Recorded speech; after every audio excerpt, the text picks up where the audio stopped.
Las relaciones internacionales. Hoy vamos a hablar de algunos conceptos tratados en esta disciplina. El primer concepto es teoría.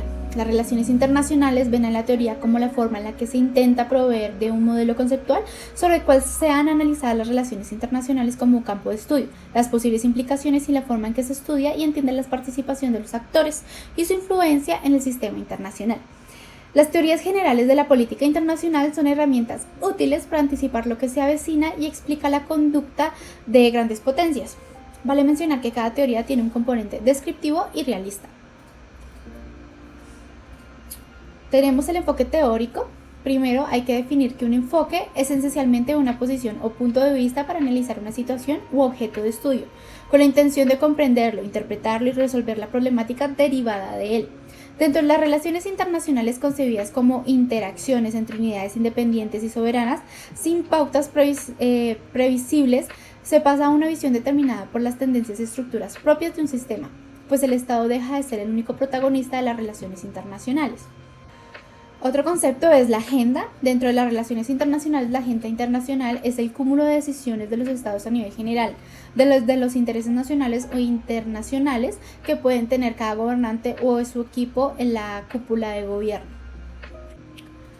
Están los debates paradigmáticos o también denominados pluralismo paradigmático, el cual encubre el desconocimiento de los estudiosos frente a una realidad en rápido cambio y transformación cualitativa, así como el desarrollo acelerado de nuevos fenómenos que no pudieron preverse, al menos con tal intensidad y ritmo. Pero como toda ciencia, también la disciplina de las relaciones internacionales tiene pretensiones operacionales. Además, aspira a prever el curso futuro de los acontecimientos a partir de la interacción teórica de la realidad estudiada y a guiar la acción para encauzarla o transformarla según los intereses que se privilegian. En este contexto, el papel de los paradigmas interpretativos es fundamental. El concepto de positivismo. Este es un enfoque teórico de la disciplina de las relaciones internacionales que enfatiza en el derecho, las normas, los principios y las instituciones como mecanismos fundamentales para el fortalecimiento de los vínculos externos y la solución de conflictos mundiales. Dentro del positivismo encontramos la teoría del realismo y del liberalismo.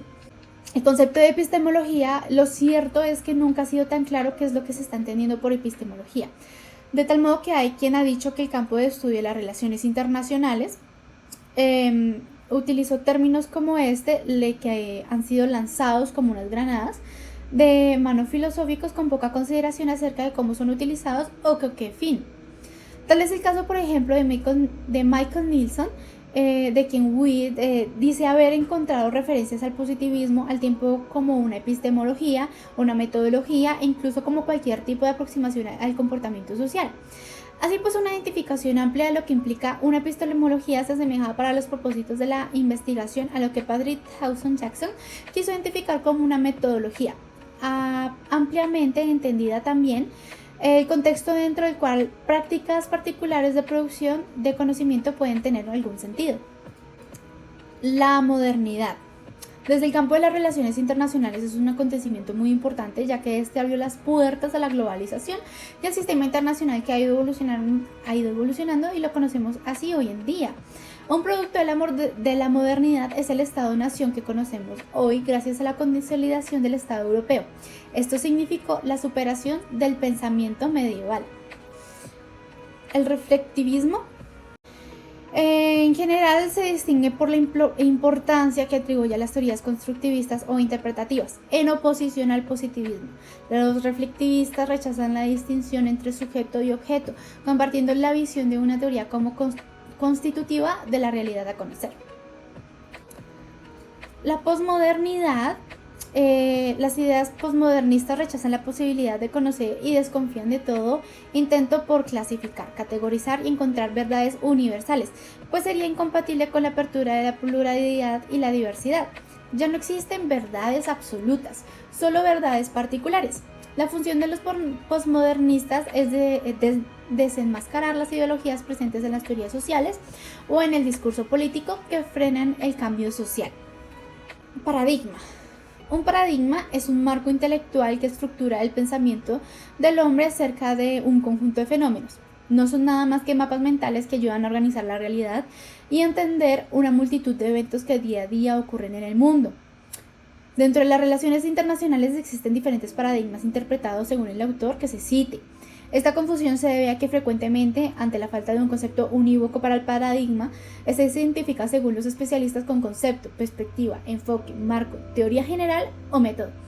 Un paradigma consiste, de acuerdo con el espíritu señalado por Thomas S. Kuhn, en una serie de postulados fundamentales sobre el mundo que centran la atención de los estudiosos sobre ciertos fenómenos determinando su interpretación. Más concretamente, el concepto de paradigma puede definirse siguiendo a John A. Vázquez como las suposiciones fundamentales que hacen los académicos sobre el mundo que están estudiando.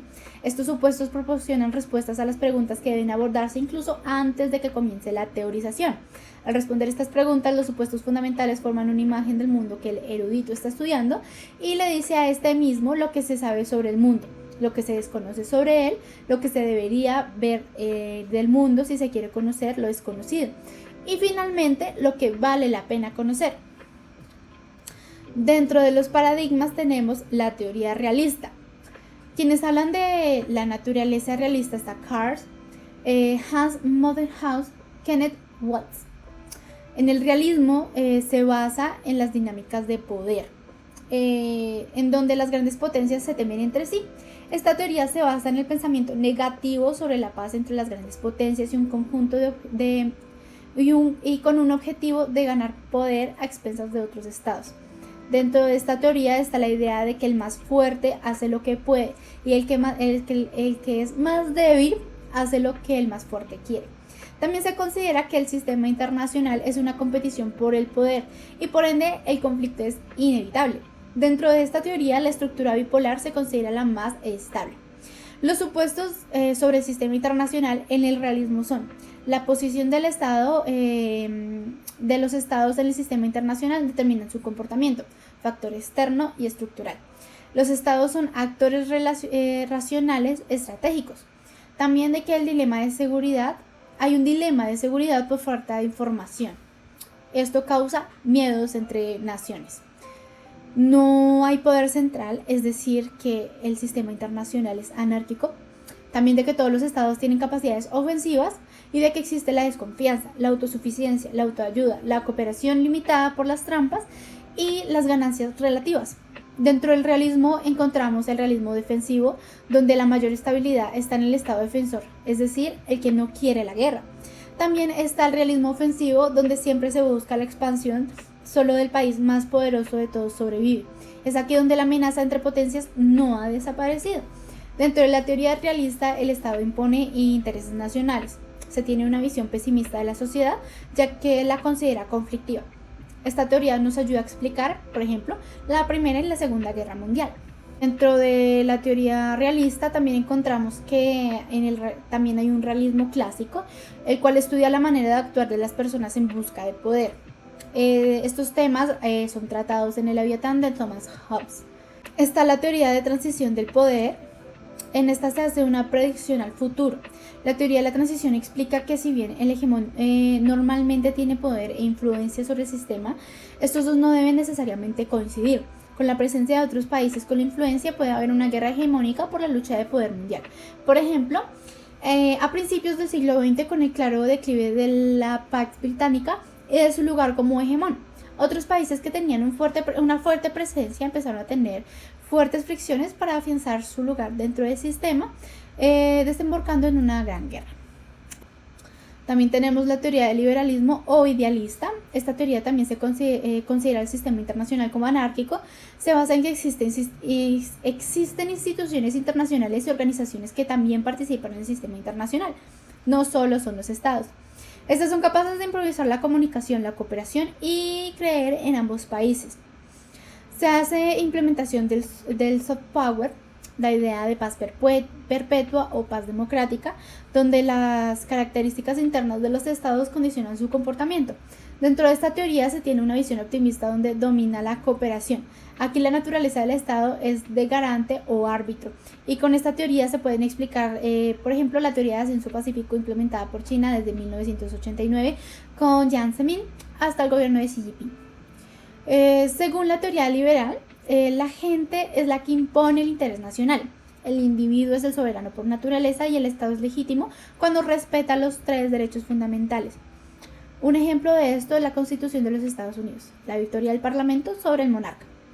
Tenemos también la teoría de la dependencia, también llamado neomarxista. Dentro de esta teoría, los marxistas tienden a ver las relaciones internacionales más como una lucha de clases ricas y pobres que como una contienda entre gobiernos nacionales o nacionales. Y ven que el sistema internacional es el campo en donde la clase burguesa se organiza para explotar a los países más pobres, un modelo de centro-periferia donde el rol depende del sistema productivo. Dentro de esta teoría se considera que el sistema de producción que domina depende del sistema internacional en general. Explica también el imperialismo y las desigualdades. También cree que puede existir una cooperación internacional, pero solo en el caso en que entre estados burgueses, solo en el caso de los estados burgueses, a menos que se destruya por completo el sistema internacional. Un ejemplo que puede explicar esta teoría es sobre los países latinoamericanos, quienes están cansados del sistema internacional injusto, también de los países en vías de desarrollo o que no están desarrollados por el sistema capitalista internacional. Dentro de esta teoría, el autor Immanuel Wallerstein nos formula la teoría del sistema mundo, gracias a una detallada crítica al capitalismo global.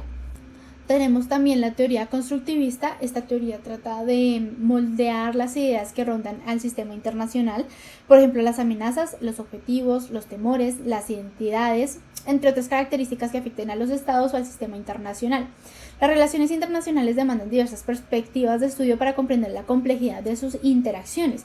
El aporte del constructivismo para su estudio consiste en considerar dichas interacciones como un proceso sociológico, cuyos agentes y las estructuras que forman están centrados en la constitución recíproca. En otras palabras, se puede comprender una parte de la sociedad sin referir a la otra. No se pueden explicar los unos sin los otros. Tenemos también la escuela inglesa o sociedad internacional, liberalismo o institucionalismo británico.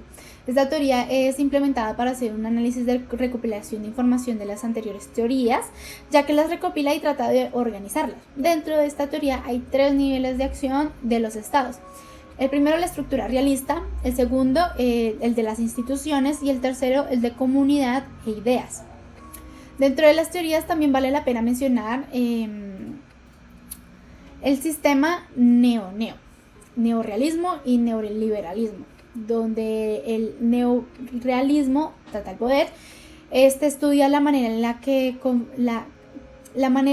la conformación del sistema internacional condiciona el actuar de los estados, y se hacen las siguientes preguntas: ¿cuántas son las potencias? ¿Cómo se estructuran? ¿Si hacen alianzas? Y el neoliberalismo, el que trata las instituciones, estudia lo mismo que el neorrealismo, pero desde un paradigma diferente, dado que por parte del realismo se analizan las dinámicas de poder y por parte del liberalismo se miran las reglas, las normas, los derechos internacionales y las instituciones. Eso es todo por mi parte. Muchísimas gracias por su atención.